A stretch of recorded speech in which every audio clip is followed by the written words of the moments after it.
అన్న దాదాపు 5 ఏళ్ళు అవుతుంది జగన్మోహన్ రెడ్డి పరిపాలనలోకి వచ్చి. ఇంకా 2-3 నెలల ఎలక్షన్లు జరుగుతుంది.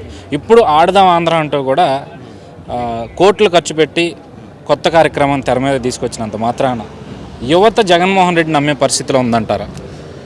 జగన్మోహన్ రెడ్డిని యువత కాదు కదా, ఎవ్వరు కూడా నమ్మే పరిస్థితిలో లేరు.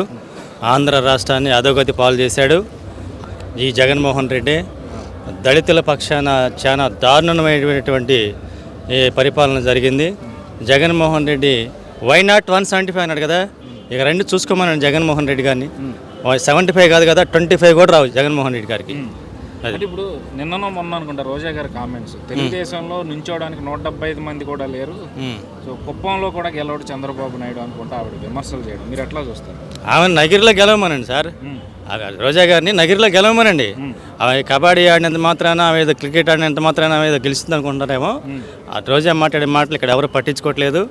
రోజాని ఎలా విమర్శిస్తున్నారో, తోటి ఆడవాళ్ళు కూడా ఎలా విమర్శిస్తున్నారో ఒక్కసారి గుర్తుంచుకొని ఆమె నోరుని అదుపులో పెట్టుకొని మాట్లాడితే చాలా పద్ధతిగా ఉంటుందని చెప్పి నేను చెప్తాను. ఈరోజు రాష్ట్రం అంతా కూడా ఉద్యమ ఆంధ్రప్రదేశ్గా మారిపోయిన పరిస్థితి.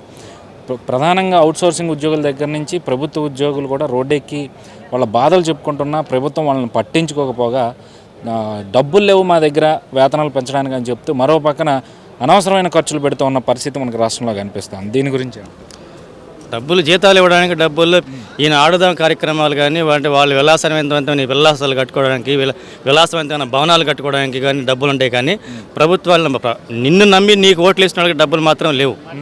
అర్థమైందండి? వీళ్ళు చాలా దుర్మార్గమైనటువంటి పరిపాలనతో పాటు దుర్మార్గంగా వ్యవహరిస్తూ వాళ్ళ కార్యకర్తలతో, వేరే టీడీపీ కార్యకర్తలని హింసిస్తూ ప్రతి కార్యక్రమానికి అడ్డుపడుతూ కార్యక్రమాలు టీడీపీ కార్యక్రమాలు వాళ్ళ పనులు చేసుకునే వాళ్ళ మీద కేసులు పెడుతూ అక్రమ కేసులు బనాయిస్తూ ఈ జగన్మోహన్ రెడ్డి చాలా దుర్మార్గమైన పరిపాలన చేస్తున్నాడు. కాబట్టి రేపొద్దున 2024లో జగన్మోహన్ రెడ్డి గారికి దీటైన సమాధానం చెప్తారు తెలుగుదేశం కార్యకర్తలు. అసలు ఈరోజు మంగళగిరి నియోజకవర్గం తీసుకుంటే ఇక్కడ బీసీ నాయకుడిని తెర మీదకి తీసుకొచ్చి సీటు ఆయనకే ఇస్తారని చెప్పి ప్రచారం నడుపుతున్న పరిస్థితి. సో ఏంటి, ఎట్లా ఉంటుంది అంటారు? బీసీ నాయకులకి ఇప్పుడు బీసీలని గౌరవించే విధానంలో గౌరవించవచ్చు, కానీ బీసీలు నిలబెట్టినా లేకుంటే వేరే సామాజిక వర్గాన్ని నిలబెట్టినా ఇక్కడ గెలిచేది 50,000 ఓట్ల మెజార్టీతో లోకేష్ గారే గెలుస్తాడు. దాంట్లో సమస్య లేదు.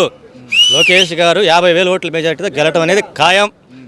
ఆ విధంగా వర్క్ చేశాడు కాబట్టి ఇప్పుడు జనాలు లోకేష్ గారి మీద అపారమైన నమ్మకం ఏర్పరచుకున్నారు. కాబట్టి టీడీపీ పార్టీ మీద కానీ లోకేష్ గారి మీద కానీ అపారమైన నమ్మకాన్ని ఏర్పాటు చేసుకున్నారు. వాళ్ళు పనులు కూడా అలాగే చేశారు గతంలో కూడా. అంటే ఇప్పుడు ఇక్కడ ఇంకో ప్రచారం కూడా నడుస్తుంది, ఓడిపోయే సీట్ అని తెలిసే బీసీని బలిపశం చేయడానికి జగన్మోహన్ రెడ్డి బీసీలకి సీట్ ఇచ్చాడని చెప్పి ప్రచారం నడుస్తుంది. అందులో ఎంతవరకు వాస్తవం? ఆయన బలిపశు అయిందండి. రాష్ట్రంలో ఉన్న జనాలు మొత్తాన్ని బలిపశులను చేశాడు. ఆయన నమ్మించి గొంతు కోసాడు అందరినీ. ఇప్పుడు ఆయన పాదయాత్ర చేసేటప్పుడు జగన్మోహన్ రెడ్డి గారు ఆయన చేసిన వాగ్దానాలు ఏంటి? ఆ వాగ్దానాలు ఎన్ని నువ్వు నెరవేర్చావు? నీ మేనిఫెస్టోలో నువ్వు ఎన్ని నెరవేర్చావు? ఒక్కసారి తీయండి బయటికి. అబద్ధమైనటువంటి వాగ్దానాలు చేసి చెయ్యలేక నువ్వేదో ఇది చేసుకుంటా పోతున్నావు. నిన్ను ఎట్టి పరిస్థితుల్లో కూడా ఈ జగన్మోహన్ రెడ్డి గారిని, వైసీపీ గవర్నమెంట్ని నమ్మే పరిస్థితిలో జనాలు లేరు. రేపొద్దున టీడీపీ అధికారంలో రాబోతుంది. వాళ్ళందరికీ తగిన బుద్ధి చెప్తారు. అలాగే యువకులం పాదయాత్ర దాదాపు ముగిసి వారం 10 రోజులు అవుతా ఉంది.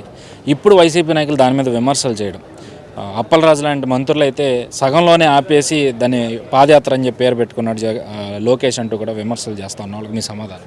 అప్పలరాజు గారు కానీ ఎవరైనా కానీ ఏదైనా చెప్పనేయండి. లోకేష్ గారు యువగళం పాదయాత్ర ఎప్పుడైతే మొదలుపెట్టాడో, నేనున్నానని చెప్పి భరోసా, ప్రతి ఒక్క సమస్యని వింటూ నేనున్నానని భరోసా ఇచ్చాడో, ఒక్కసారి యువకులంతా ఉత్తేజపరిచి యువగళాన్ని ఫాలో అవడం జరిగింది. ఆ రోజున ఈ రోజాను వీళ్ళందరూ పప్పు అన్నారు కదా, ఆ పప్పే ఈ రోజున నిప్పు కణకణ మండుతుంది. రేపొద్దున ఈ రాష్ట్రాన్ని ఒక ఇదిలోకి తీసుకెళ్ళబోతుంది.